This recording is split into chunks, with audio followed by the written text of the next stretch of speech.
विद्यार्थियों, आप सभी का स्वागत है हमारे इस चैनल परीक्षांजलि पर। आज हम आपके लिए जो कल 29 अक्टूबर 2025 को जो एग्ज़ाम हुई है सर्वे मध्य प्रदेश के शासकीय स्कूलों में कक्षा 9वीं से 12वीं के लिए EQIP लर्निंग इन्हेंसमेंट के द्वारा हर स्कूल में चयनित विद्यार्थियों के लिए एक सर्वे आयोजित किया गया, बेसलाइन सर्वे। उस परीक्षा जो कि OMR शीट के माध्यम से हुई है, उसके उत्तर हम आपको बताने वाले हैं। लेकिन पहले आप समझ लीजिए है क्या कक्षा 9वीं से 12वीं के लिए EQIP पर प्रस्तुति है ये। इसमें इस कार्यक्रम के तहत समग्र शिक्षा अभियान के तहत राज्य स्तर पर EDCIS द्वारा कार्यान्वित किया जा रहा है। भारत सरकार शिक्षा मंत्रालय के अधीन एक सार्वजनिक क्षेत्र की एक निधि प्रतिष्ठित कंपनी है जो शिक्षा के क्षेत्र में परामर्श, परियोजना प्रबंधन, डिजिटल समाधान, मूल्यांकन, प्रशिक्षण ये सभी सेवाएं प्रदान करती है। तो इसका एजेंसी से तात्पर्य एडसिल इंडिया लिमिटेड से है, एक प्रकार की एजेंसी है, ये सर्वे करवा रही है। इसका उद्देश्य क्या है? माध्यमिक और उच्च माध्यमिक स्तर पर विद्यार्थियों के अधिगम स्तर का आकलन करना और उनकी वास्तविक शैक्षिक स्थिति की पहचान करना। गणित, विज्ञान, सामाजिक विज्ञान, हिंदी एवं अंग्रेजी जैसे विषयों के माध्यम से छात्रों में तार्किक चिंतन, समस्या समाधान और रचनात्मकता को प्रोत्साहित करना। शिक्षकों को नवीन शैक्षणिक पद्धतियों में प्रशिक्षण देकर उनकी शिक्षण कौशल को बढ़ाना। जीवन कौशल, सामूहिक दृष्टिकोण, समस्या समाधान कौशल और अनुभवात्मक शिक्षा को बढ़ावा देकर छात्रों को विकास सुनिश्चित करना। उत्कृष्ट छात्रों और विद्यालयों को राज्य स्तर पर मान्यता और प्रोत्साहन प्रदान करना। EQLab के अंतर्गत क्या क्या गतिविधियां होने वाली है? तो मूल्यांकन, जो कि छात्रों के सीखने के स्तर और संज्ञानात्मक क्षमताओं की पहचान है, तो मूल्यांकन किया गया है। शिक्षक प्रशिक्षण कार्यक्रम भी आयोजित हो रहा है और उपचारात्मक शिक्षक सामग्री बाद में दी जाएगी विद्यार्थियों को। और शैक्षणिक भ्रमण और पुरस्कार भी किया जाएगा। विद्यालय और छात्रों द्वारा उत्कृष्ट प्रदर्शन को मान्यता देने और प्रोत्साहित करने के लिए राज्य स्तर पर शिक्षक भ्रमण और सम्मान समारोह आयोजित किए जाएंगे विद्यार्थियों। इसलिए आप अपना नंबर जरूर मिला लीजिए। आज आपको हम पूरे उत्तर बताने वाले हैं। तो ये कैलेंडर यहाँ पर दिया हुआ है। शिक्षक प्रशिक्षण 13 से 17 अक्टूबर हो चुका है। EQLab बेसलाइन मूल्यांकन 29 तारीख को हो चुका है कल MP में। मूल्यांकन की परिणाम की घोषणा जो है वो 8 नवंबर 2025 को होगी।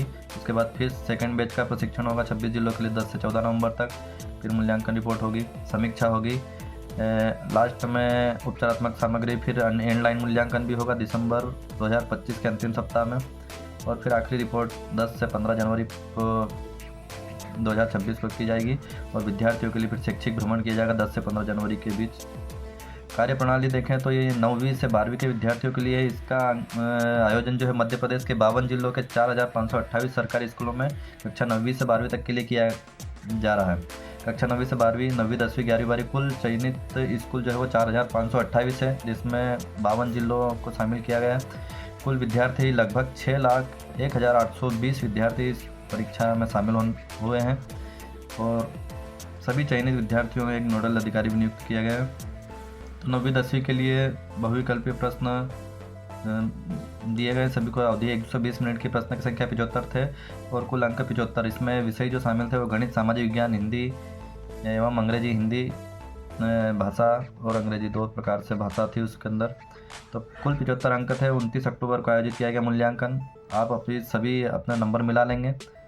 ये परिणाम जो है वो निगरानी की जा रही है। इसके लिए आपको पुरस्कार भी जो है प्रदान किया जाएगा। इस प्रकार से एक OMR शीट आई थी जिसमें आपको क्वेश्चन के आंसर जो है वो हल करने थे। तो ये मध्य प्रदेश के स्कूलों में जो परीक्षा हुई EQIP सर्वे परीक्षा 29 अक्टूबर 2025 को, इसमें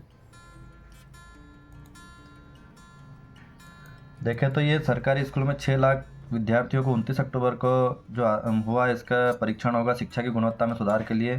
पूरे भोपाल से खबर छपी थी। स्कूल शिक्षा विभाग द्वारा 29 अक्टूबर बुधवार को प्रदेश के सरकारी स्कूल में 9 से 12 तक 6 लाख से अधिक विद्यार्थियों का बेसलाइन सर्वे किया जा रहा है। यह आकलन कोई सामान्य परीक्षा नहीं है बल्कि एक क्षमता आधारित कॉम्पिटेंसी बेस्ड मूल्यांकन है। इसका उद्देश्य विद्यार्थियों को रटे हुए तथ्यों के आधार पर नहीं बल्कि विषयों की मूल अवधारणाओं की समझ और उनके व्यवहारिक अनुप्रयोग करने की क्षमता पर आधार करना, आकलन करना। मतलब इस पूरी प्रक्रिया को एक तीसरे पक्ष द्वारा संपन्न किया जा रहा है, थर्ड पार्टी के द्वारा, जो कि अभी हमने देखा है। तो जो भी आपका हुआ है, तो यहाँ आज हम आपको इसके सभी उत्तर जो है वो कल जो परीक्षा हुई है उसके उत्तर बताने वाले हैं। कक्षा 9वीं का सबसे पहले देखते हैं हम, जहाँ पर 120 मिनट का आपको समय दिया गया था। कक्षा 9वीं के विद्यार्थियों के लिए निर्देश दिए गए, पूरा पेपर जो है वो आपको हल करके बताया जाएगा। 4 में से एक ऑप्शन आपको अलग करना था। यहाँ पर सबसे पहले दिया गया है हिंदी खंड के बारे में दिया गया। निम्नलिखित गद्यांश को पढ़कर नीचे दिए गए वो लिखिए।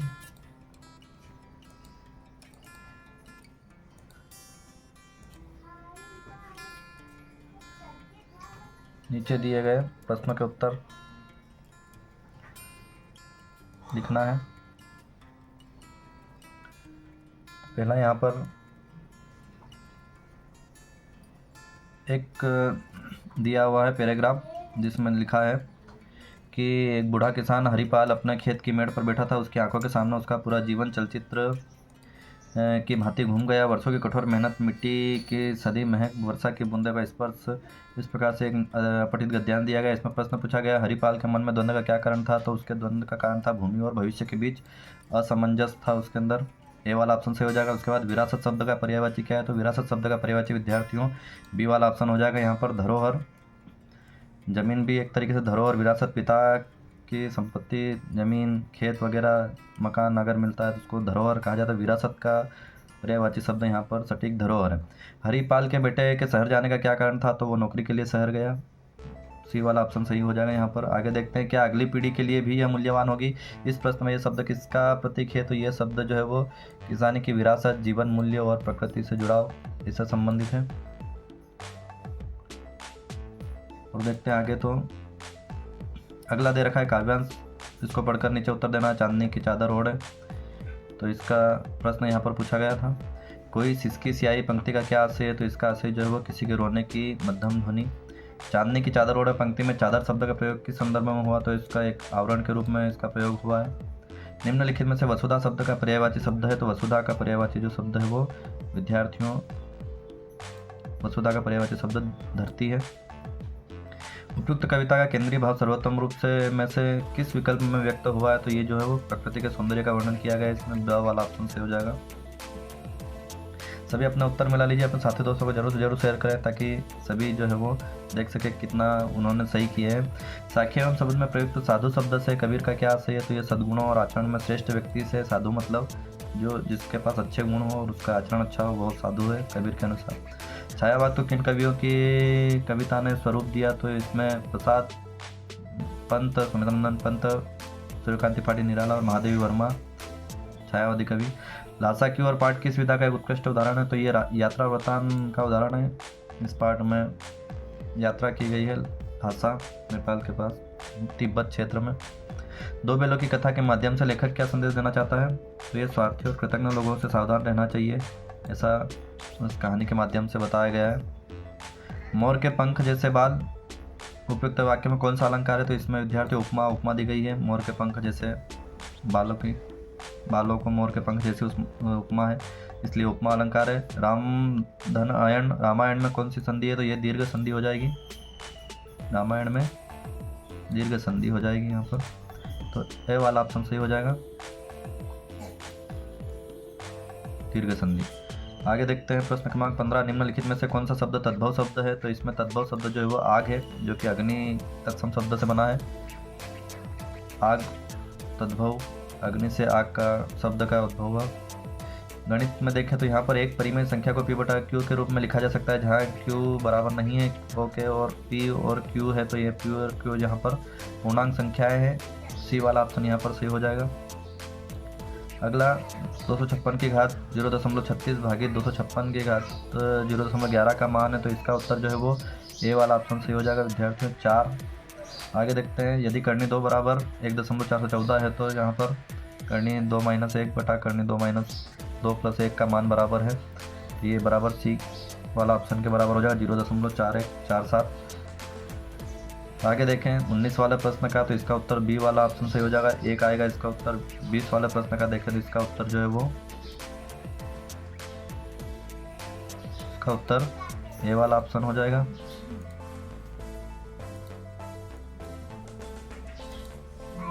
एक सौ दस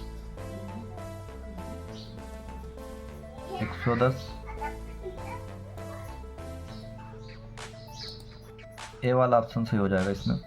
आगे देखते हैं तो 21 वाला प्रश्न देखें तो इसमें जो है वो दूसरी अभिग्रहित बी वाला ऑप्शन सही हो जाएगा।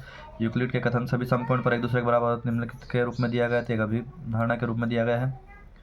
आगे देखें तो 23वां प्रश्न, इसका उत्तर जो है वो 5 डी वाला ऑप्शन सही हो जाएगा। अगला 24वां प्रश्न देखें तो इसमें सी वाला ऑप्शन सही हो जाएगा, सी वाला ऑप्शन। फिर 25 वाला प्रश्न देखें तो इसमें ए वाला ऑप्शन सही हो जाएगा। 26 वाला प्रश्न देखें तो इसमें सी सही होगा, उत्तर 2 आएगा इसका। 27 वाला प्रश्न देखें तो यहाँ पर यदि 8 कापियों का विक्रय मूल्य 10 कापियों के क्रय मूल्य के बराबर है तो इस सौदे में लाभ या हानि होगा, तो इसमें लाभ होगा 25%, क्योंकि 10 कापी के क्रय मूल्य के बराबर केवल 8 कापी का विक्रय मूल्य है, बेचने पर केवल 8 कापी बेचनी पड़ रही है तो उसको 25% का फायदा हो रहा है। नीचे दिए गए जाल को मोड़कर एक घन का आकार प्राप्त किया जा सकता है। अक्षर क्यू से अंकित फलक किस प्रकार अक्षर से अंकित के सम्मुख होंगे, तो यहाँ पर इसको ये जो शब्द दे रखे हैं इसको एक घन का आकार प्राप्त करते हैं मोड़ करके, तो क्यू जो है सेंटर में रहेगा, उसके ऊपर जो है वो डी वाला ऑप्शन से हो जाएगा, वो आएगा उसके ठीक सामने विपरीत दिशा में वो आएगा, तो डी वाला ऑप्शन यहाँ पर सही हो जाएगा। आगे देखते हैं, नीचे दिए गए आयत चित्र को देखकर बताइए कि उन लड़कियों की संख्या कितनी है जिनकी लंबाई 140 सेंटीमीटर या इससे कम है। तो यहाँ देखें तो हम ये 140 वाला है, यहाँ पर 8 है, इधर 135 वाले में 2 है, और 30 वाले में 3 है, और 25 वाले में 125 वाले में 1 है, तो 3 4 5 6 7 और 14, इस प्रकार से 14 जो है टोटल 14 लड़कियां हैं जो जिनकी लंबाई जो है 140 सेंटीमीटर से कम है। अगला देखें यहाँ पर 30वां प्रश्न, तो दी गई आकृति में ABCD एक चतुर्भुज है जिसमें AB बराबर CD और BC बराबर AD है, तो क्षेत्रफल है इसका तो 36 वर्ग सेंटीमीटर, बी वाला ऑप्शन इसका सही हो जाएगा।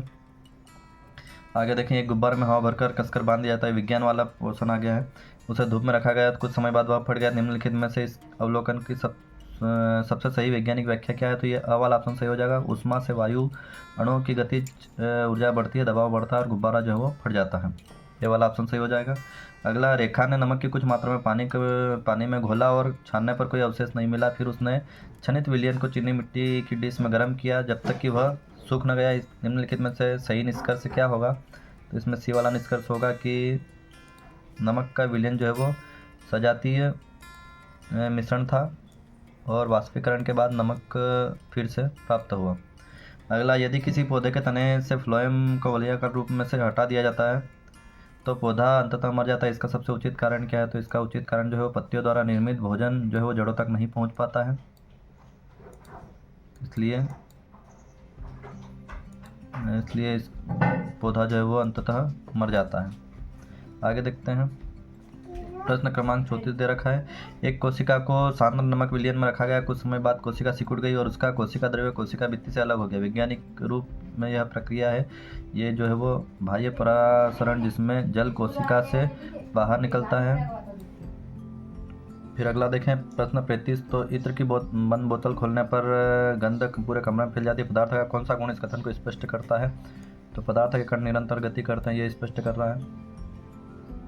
अगला देखें, निम्नलिखित में से किन प्रक्रियाओं का प्रयोग करके नमक, रेत और पानी का मिश्रण अलग किया जा सकता है, तो उसको जो है निस्यंदन या वाष्पीकरण के द्वारा जो है वो अलग किया जा सकता है,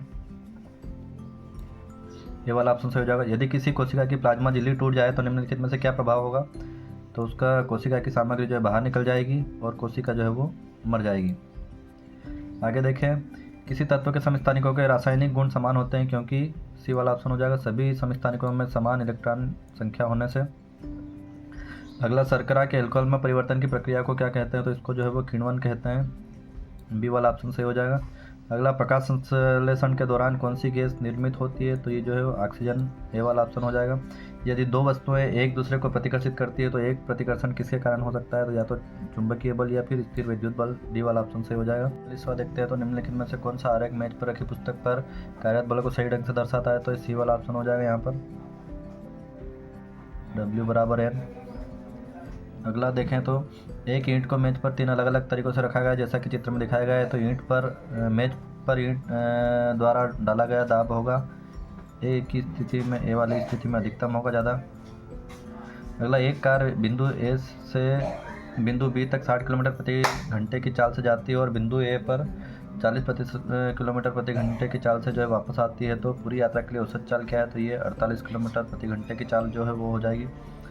अगला देखें, शुष्क मौसम में सिंथेटिक फाइबर से बने कपड़े अक्सर त्वचा से चिपक जाते हैं। इस घटना के लिए किस प्रकार का बल जिम्मेदार है, तो ये स्थिर विद्युत बल जो है वो जिम्मेदार। अगला खंड डी देखते हैं, जिसमें सामाजिक विज्ञान दे रखा है। रूसी क्रांति किस वर्ष हुई थी, तो ये 1917 में हुई थी। बी वाला ऑप्शन सही हो जाएगा। वाइमर गणराज्य क्या था, तो ये प्रथम विश्व युद्ध के बाद में जो है वो जर्मनी का एक शहर था, जो कि लोकतांत्रिक सरकार यहाँ पर बनाई गई थी। वाइमर गणराज्य की स्थापना हुई। अगला, निम्नलिखित युग्मों पर विचार कीजिए। नरसंहार युद्ध, पूर्वी यूरोप में सामूहिक हत्या की नीति, ऑस्ट्री कुख्यात विनाश शिविर, इच्छा मृत्यु, अवांछनीयों को मारने का नाजी कार्यक्रम, वॉल स्ट्रीट एक्सचेंज, बोल्शेविक मुख्यालय का स्थल, तो ये जो है वो चौथा वाला ऑप्शन सही हो जाएगा, बोल्शेविक मुख्यालय का स्थल। ये गलत है, बाकी सभी सही है, इच्छा मृत्यु वगैरह। द्वितीय विश्व युद्ध की तत्कालिक शुरुआत का कारण कौन सी घटना मानी जाती है, तो ये जो है वो जब हिटलर पोलैंड पर आक्रमण कर देता है, तब से द्वितीय विश्व युद्ध की शुरुआत मानी जाती है। 50वां प्रश्न देखते हैं। अप्रैल थीसिस, जिसमें शांति किसानों के लिए भूमि और सत्ता का सोवियतों को हस्तांतरण मांगा गया था, किसने प्रस्तुत की थी, तो ये जो है व्लादिमीर लेनिन ने प्रस्तुत की थी। अपवाह शब्द से क्या आशय है, तो किसी क्षेत्र की जो नदी प्रणाली होती है उसको अपवाह तंत्र कहा जाता है। निम्नलिखित में से कौन सा प्रायद्वीपीय नदियों का लक्षण नहीं है, तो ये जो है वो घुमावदार और बार बार बदलने वाला मार्ग जो है वो नहीं है, बार बार नहीं मार्ग बदलती है, छोटी छोटी नदियाँ होती है। भारत में अरुणाचल प्रदेश और गुजरात के बीच 2 घंटे का समय अंतराल क्यों है, तो ये देशांतरी विस्तार में अंतर के कारण है।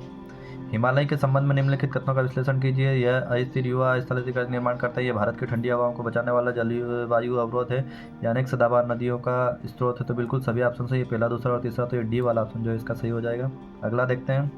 भारतीय संविधान की प्रस्तावना में न्याय, सामाजिक, आर्थिक एवं राजनीतिक शब्द किस देश के संविधान से लिए गए थे, जो है वो रूस से लिए गए। बी वाला ऑप्शन हो जाएगा। भारत का संविधान कब अंगीकृत किया गया, तो 26 नवंबर 1949 को बनकर के तैयार हो जाता है। ये सी वाला ऑप्शन हो जाएगा यहाँ पर। और 26 जनवरी 1950 को जो है इसको लागू कर दिया जाता है। आगे देखते हैं। लोकतंत्र में कानून का शासन का क्या अर्थ है, तो ये जो है वो बी वाला ऑप्शन हो जाएगा। कानून देश के हर नागरिक के लिए समान है, कानून देश के हर नागरिक के लिए समान है। अगला, जनसंख्या की गुणवत्ता किससे निर्धारित होती है, तो ये साक्षरता दर और समग्र स्वास्थ्य से जनसंख्या की गुणवत्ता निर्धारित होती है। आगे देखते हैं। पालमपुर में इनमें से कौन सी गैर कृषि गतिविधि है, तो पालमपुर में जो डेयरी पालन जो है वो गैर कृषि गतिविधि के रूप में कार्य किया जाता है। निम्नलिखित में से कौन सा सेवा क्षेत्र का उदाहरण है, तो अध्यापन जो है टीचिंग करना, ये सेवा क्षेत्र का उदाहरण है। बाकी खेती प्राथमिक क्षेत्र का, खनन भी और विनिर्माण जो है द्वितीय क्षेत्र का उदाहरण है। अगला देखते हैं। अंग्रेजी का एक पैसेज दिया हुआ है, इसके क्वेश्चन पूछे यहाँ पर। इसमें पहला दे रखा है, honeycomb cells are made from bee wax, ये जो है वो ए वाला ऑप्शन इसका सही हो जाएगा, bee wax. What are the hexagonal structure in the hive called, तो इसका जो है वो ऑप्शन विद्यार्थियों सी वाला हो जाएगा, हनीकॉम सेल्स। फिर आगे देखते हैं। What is the main reason bees work to create and store honey, तो ये डी वाला ऑप्शन हो जाएगा, to have food for later. आगे देखते हैं। The main purpose of breaking down nectar with special chemical is to make it safer and easier to store, ये वाला ऑप्शन सही हो जाएगा, सी वाला। आगे देखते हैं। एक पिक पोस्टर दिया हुआ है और नीचे उसके आंसर देना है क्वेश्चन के। तो 65वां प्रश्न दिया है, up to what age can a girl child have an SSA account open to her, up to 10 years, 10 साल तक की उम्र तक की बालिकाओं के लिए अकाउंट खोला जा सकता है पोस्ट ऑफिस में। If a girl turn 18 years old and has 2 lakh in her SSA account, what is the maximum amount she can withdrawal, तो वो मैक्सिमम जो है वो 1 लाख रुपये विड्रॉल कर सकती है। For how many years does the Sukanya Samriddhi account remain active, तो 18 ईयर्स होगा, बी वाला ऑप्शन सही हो जाएगा। If a family has 3 girl children how many S account can they open, तो ऊपर पोस्टर में लिखा गया है कि 2 से ज़्यादा अगर लड़कियां हैं तो केवल 2 अकाउंट जो है परिवार में खुल सकते हैं, तो 2 टू बी वाला ऑप्शन सही हो जाएगा। The weekend was boring I fill in the blanks anything, तो I didn't do anything, C वाला ऑप्शन सही हो जाएगा। We don't need fill in the blanks eggs just half a dozen, a few आ जाएगा डी वाला option. Dynamo is a machine fill in the blank is used for producing electricity, तो इसमें विच आएगा, बी वाला ऑप्शन। प्रश्न क्रमांक 72 देखते हैं, तो विच of the following picture show is incorrect use of preposition, तो इसमें जो है वो ए वाला आ जाएगा। बिटवीन लिखा है लेकिन बिटवीन है नहीं, बाकी सभी सही दे रखा है। आगे देखते हैं, which of the following words means to make a loud deep sound, तो ये रोअर आएगा, बी वाला ऑप्शन। नेक्स्ट दे रखा है 74 the teacher gave a stern warning to the student who were talking during the exam, which of the following is the synonym of the underline word, तो इसका synonym से बताना है। Stern का strict जो B वाला ऑप्शन इससे बिल्कुल करीब है। The beautiful boat will fill in the blank across the lake tomorrow morning, तो इसका ऑप्शन जो हो जाएगा विद्यार्थियों डी वाला ऑप्शन यहाँ पर सही हो जाएगा। तो इस हिसाब से हमने ये पूरी किताब के जो है वो कर लिए हैं। आप सभी से निवेदन है, आप सभी अपने साथी को जरूर सब्सक्राइब करें। आप सभी हमारे साथ बने, इसलिए बहुत बहुत धन्यवाद।